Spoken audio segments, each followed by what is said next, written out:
Haiyan, 2019.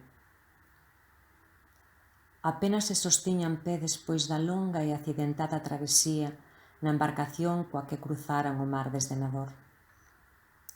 A lembranza do abrazo da nai e da promesa dunha xuntanza futura axudábao a seguir.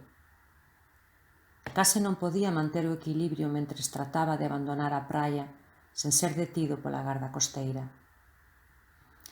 E aínda que non era moito que tiña que percorrer, tendo en conta os quilómetros que xa camiñara ata Nador, abondaba para un corpo tan frágil e miúdo, tan mal alimentado e tan necesitado do soño de Europa.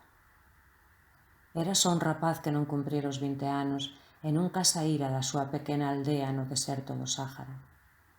Fora dura a viaxe, o vaivén das ondas que movían o barco, o frío, o horror de ver caer corpos pola borda e temer ser o próximo, o medo compartido.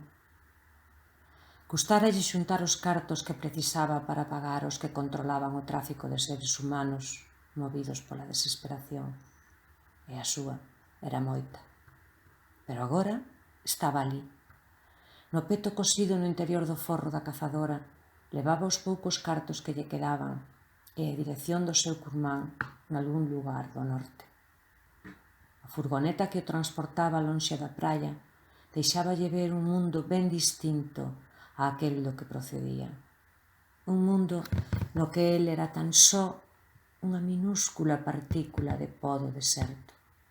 Mais non importaba, porque agora estaba ali, na terra da que todos falaban, na terra na que podería construir o futuro que soñaba e onde deixaría atrás a miseria e a fame da aldea abandonada.